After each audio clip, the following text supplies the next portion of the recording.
Am I too high? I feel like I'm too high. No, I'm fine. Well, this is just alcohol-free red wine.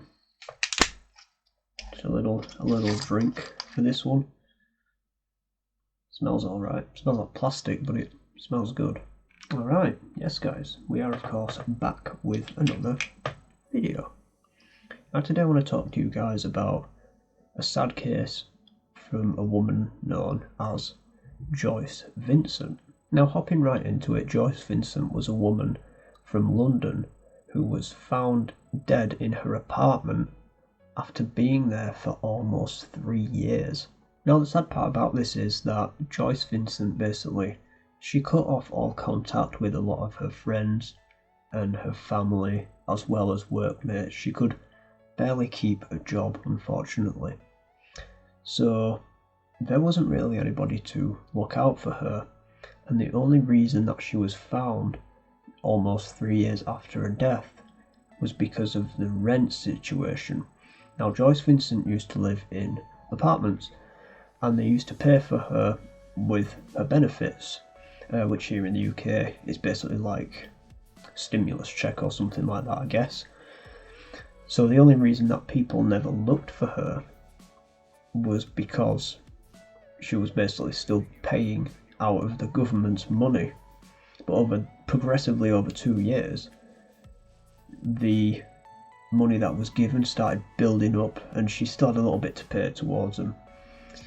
And it hit a point where she wasn't paying enough rent, and the benefits stuff just wasn't doing it.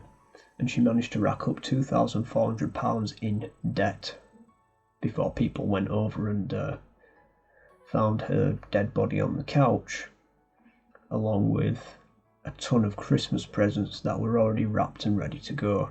So her body was found on the 25th of January 2006, and her cause of death, it wasn't any foul play or anything like that. There was no murder, nobody snuck in and murdered her or anything like that.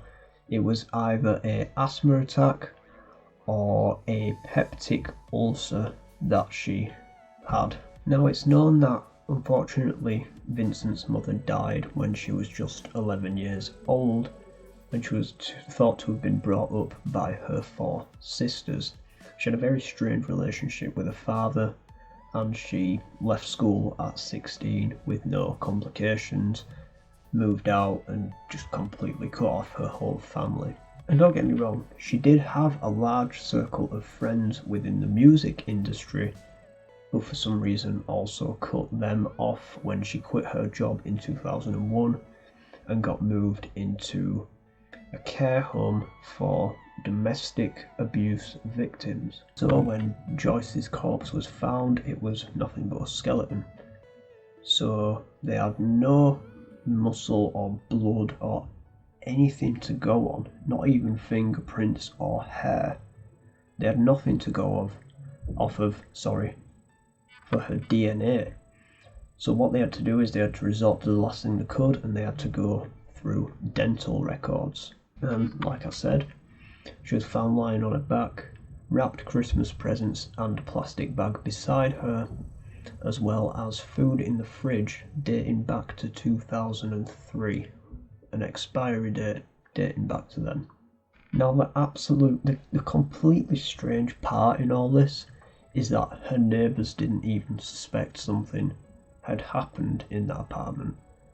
Basically her neighbours were saying that the smell of the rotting flesh coming from basically her apartment, they just thought that it was to do with the nearby waste bins, which is just strange. It was just really strange. And nobody actually suspected a single thing for 2 years. Although the neighbours did think that the flat was completely unoccupied and there was no window to look into her flat. It was all blocked off by, well, other flats, I suppose. So there was no way that people could see inside and see Joyce moving around in this apartment. And nobody ever questioned the constant noise coming from the television, because the apartment block was a very noisy place.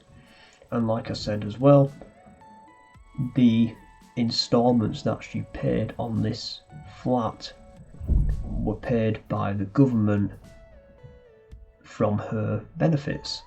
So nobody suspected anything for that long until she racked up a ton of arrears and ended up falling into a debt of £2,400. So to finish off, obviously the police and forensics, they checked all through the flat, and like I said right at the start, there was no sign of foul play, no break-ins, no murder weapon. It was just an unfortunate event that happened, and for 3 years people just completely looked over it who were living nearby.